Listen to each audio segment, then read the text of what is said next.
আবারও একটি নতুন ভিডিওতে আপনাদের সবাইকে অনেক অনেক স্বাগত জানিয়ে আজকের ভিডিওটা আমি এখান থেকেই শুরু করছি। তো প্রথমে আমি কালী মায়ের চরণে প্রণাম জানাই।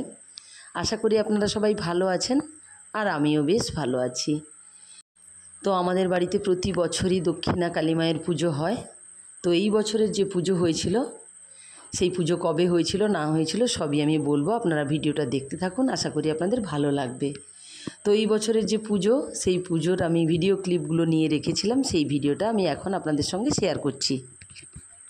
তো অনেক দিন ধরে শেয়ার করব শেয়ার করা হয়নি, তাই জন্য আজকেই আমি ভিডিওটা শেয়ার করছি। তো আমাদের বাড়িতে যে পুজো হয় প্রতি বছরই আমাদের বাড়িতেই মানে মিস্ত্রিবাবুদের ডেকে এখানেই তৈরি হয়। তো এই বছর কিন্তু আমাদের বাড়িতে ঠাকুর অর্থাৎ প্রতিমা তৈরি হয়নি। তো এই বছর কিন্তু বাইরে থেকে অর্ডার দিয়ে প্রতিমা করানো হয়েছে। তো মা তো আমাদের বাড়িতে চলেই এসছেন আর সবাই মিলে সেই উপরে তুলছে। প্রতি বছরই বাইরে আমাদের প্যান্ডেল করে পুজোটা হয়। এই বছর কিন্তু যেহেতু দোতলাটা নতুন হয়েছে, তাই জন্য পুজোটা হবে দোতলার সেই বারান্দায়। ওইদিকে মাকে তো তোলা হয়ে গেছে আর ওইদিকে একটু প্যান্ডেলের লোক এসে প্যান্ডেলটা একটু কাপড় টাপড়গুলো একটু টাঙিয়ে দিচ্ছে। আর সেই দেখুন প্রায় 12টা-1টার দিকে মা আর আমি দুজনে বসে খই ভাজছিলাম, খই চিড়ে এইসব লাগে ওইগুলো করছিলাম। তো দেখতে দেখতে আমার মা বাবাও চলে এলো আমাদের বাড়িতে। তো ভীষণ তো আনন্দ লাগছে, মা বাবা এলে তো পুজোর থেকেও বেশি আনন্দ লাগে। আর ওইদিকে যে আমার ভাগনা আসছে, তো আমার ভাগনা তো সেই মেদিনীপুরে থাকে। বাড়িতে কোনো অনুষ্ঠান হলেই যদি বাড়ির মেয়ে জামাই না আসে তাহলে তো একেবারেই ভালো লাগে না। তাই জন্য এই যে দেখুন আমার বাড়ির মেয়ে জামাই চলে এসছে। তো ভাগ্নে তো আগে ঢুকে গেল। তো ওরা সাধারণত বছরে একবারই আসে, পড়াশোনার জন্য একেবারে আসতে পারে না। আর কিন্তু আমি বেশি ভিডিও করতে পারিনি। একেবারে সন্ধ্যাবেলায় যে আমার ছেলে দাঁড়িয়ে তার বন্ধুদের সঙ্গে ছবি তুলছে। আর ওইদিকে আমি সেই দিন গোপালকে কীরকম সাজিয়েছিলাম দেখুন একবার। এই যে গোপালকে একদম নতুন ড্রেস পরিয়ে দিয়েছি আমি, পুরো সব সিংহাসন ধুয়ে মেজে পরিষ্কার করে আমি আমার ঠাকুর ঘরটা এইভাবে ফুল টুল দিয়ে একটু অন্যরকম করে একটু সাজিয়ে নিয়েছিলাম। তো গোপালের তো কষ্ট হবে, তাই জন্য গোপালের তো যা কিছু লাগে সেইগুলো করে নিয়েছিলাম। আর এইদিকে দেখুন বাড়ির জামাইও পর্যন্ত বসে নেই, সেও কাজে ব্যস্ত। তারপরে এই যে ঠাকুরমশাইরা এসে গেছেন, ওনারাও সেই প্রস্তুতি পর্ব একেবারে তুঙ্গে। তো সত্যি কথা বলতে ওই দিন বেশি একটা ভিডিও করতে পারিনি, সারাদিন তো খাওয়া দাওয়া নেই, তার উপরে অনেকটা ঝামেলা থাকে। তাই জন্য যেটুকু করেছি সেইটুকুই আপনাদের সঙ্গে শেয়ার করছি। তো এই পুজোটা ছিল আমাদের বাড়িতে 23শে মার্চ। তো প্রতি বছর মার্চ মাসেই পুজো হয়। তো প্রতি বছর পুজোটা কিন্তু একটু বড় করে ঘটা করে হয়। তো এই বছর কিন্তু বেশি একটা লোকজন বা ঘটা করে হয়নি, কেন কি পুজোটা হওয়ার কথা ছিল 3রা মার্চ। তো জেঠিমা শাশুড়ি মারা যাওয়ার জন্য পুজোটা অনেকটা পিছিয়ে গেল। আর পিছিয়ে যাওয়ার পরে আমাদের গ্রামেরই অনুষ্ঠান ছিল, ওই জন্য বেশি ঘটা করে হয়নি, বাড়ির মতো করে হয়ে গেছে আর কি। আর এই দিকে দেখুন ঘর তোলার প্রস্তুতি চলছে, আমার ভাগ্নে আর আমার মেয়ে দুজনে দাঁড়িয়ে আছে। তো এই দক্ষিণা কালী মায়ের পুজোটা কিন্তু 5 বছর ধরে আমরা করছি, আমাদের বাড়িতে হচ্ছে। তো মায়ের ইচ্ছে থাকলে অনেক বছর ধরে আমরা করতে পারবো এই পুজো, অনেক বছর ধরে করার ইচ্ছেও আছে। তো যাই হোক, এই মানতটা কিন্তু আমার শ্বশুরমশাই করেছেন আমার আর আমার ছেলের মঙ্গল কামনার জন্য। অর্থাৎ আমার ছেলে আর আমি খুব অসুস্থ ছিলাম, আমার ছেলে হওয়ার পরে কিন্তু ছেলেও খুব অসুস্থ ছিল আর আমিও ছিলাম। তো সেই কারণে আমার শ্বশুরমশাই মানত করেছেন, তো সেই জন্যই আমরা পুজো করে আসছি। তো সত্যি কথা বলতে বাবা যে আমার ছেলের আর আমার জন্য এই মানতটা করেছে, এটা জানার পরেই আমার ভীষণ ভালো লাগছিল যে সত্যি এরকম মানুষও আছে কেউ, হ্যাঁ, কারোর জন্য এত কিছু ভাবে। তো যাই হোক, আর বেশি বকবক করব না। এইদিকে ঘর তুলতে সবাই চলে গেছে, মা, আমার 2 মা আর আমার যা দাঁড়িয়েছে।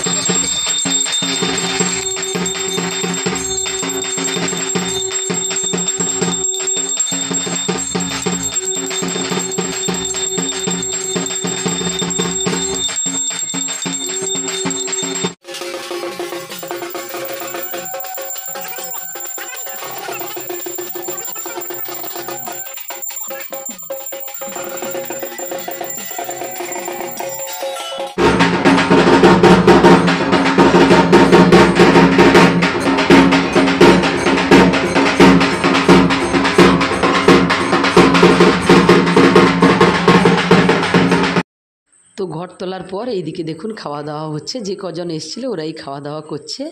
আর আমি এইদিকে ভিডিও করছি বলে সবাই কিন্তু খুব হাসাহাসি করছিল। এই যে আমার ননদ বসে আছে আর এই যে মা, আমার যা, দেওররা খাওয়া দাওয়া করছে। আর সেই ফাঁকে আমি কিন্তু এই শাড়িটা পরে রেডি হয়েছিলাম পুজোয় যাব বলে, কিন্তু আমার ছেলে এসে সেই এঁঠো হাতে জড়িয়ে ফেলেছে, তাই জন্য আবার শাড়িটা চেঞ্জ করে এই যে আমি পুজোয় বসে গেছি। তো আপনারা দেখতে থাকুন আমাদের বাড়ির পুজোটা কেমন হয়। যোগেশ্বর বিষ্ণবে নমঃ। তুলসীর সচন্দন তুলসী পত্র যজ্ঞেশ্বর সুদাদিভ্যো নমঃ। আটফুল ধূপ দীপ সুদাদিভ্যো নমঃ। আজ বঙ্গদশায় পাত্রবর্জিত সদক্ষিণক শ্রী বিষ্ণুর কীর্তন উজ্জায় নমঃ। হাত জোড়ে করো নমঃ। ভজ্জে প্রতিষ্ঠিতা দেবা সর্বভজ্জে প্রতিষ্ঠিত নমো নমঃ।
তো এই যে দেখুন এখন হোম হচ্ছে, আর আমাদের বাড়ির প্রায় সবাই ঘুমিয়ে পড়েছে। আমার ভাগনা, আমার মেয়ে, আর আমাদের জামাইবাবু আর আমরা এই কজনাই জেগে আছি, আর সবাই কিন্তু ঘুমিয়ে পড়েছে।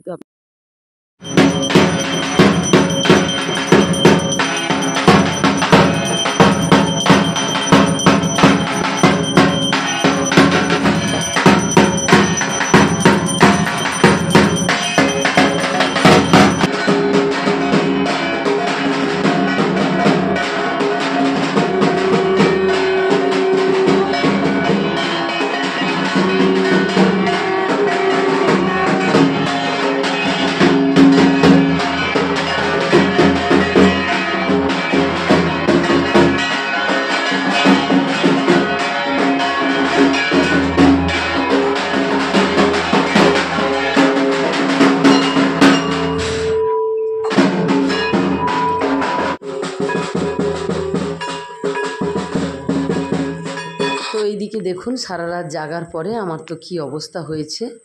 তো আমার ভাগ্নে যেটুকু বাজিগুলো বেঁচে ছিল সেইগুলো ভাগ্নে আর মামা ভাগ্নে মিলেই সেইগুলো পুড়িয়ে দিচ্ছে।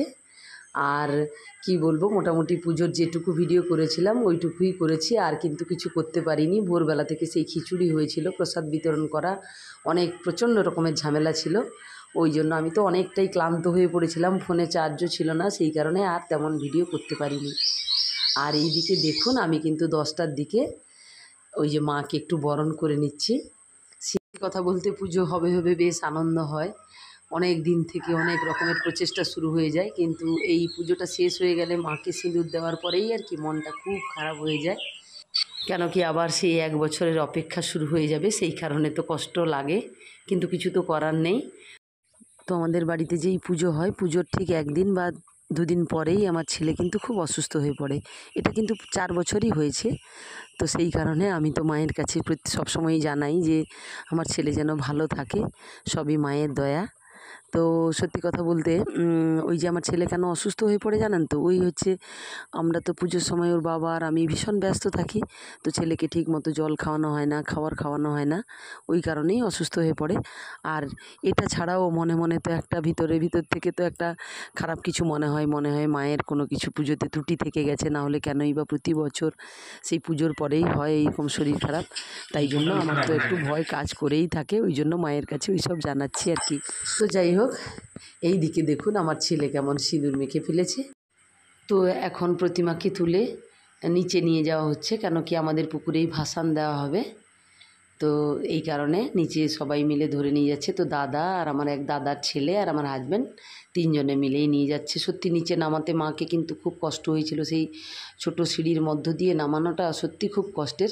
তো যাই হোক, নামানো হয়ে গেছে। আর এইদিকে মা সেই চৌকাঠে কাপড় ধরে রেখেছে ঠাকুরের মাথায় যাতে কিছু না লেগে যায়। তো এই ছিল আমার আজকের ভিডিও। আমার ভিডিও দেখার জন্য সবাইকে জানাই অসংখ্য ধন্যবাদ। আজকের মতো টাটা, আবার দেখা হবে কাল অন্য কোনো ভিডিওতে। সবাই সুস্থ থাকুন, ভালো থাকুন।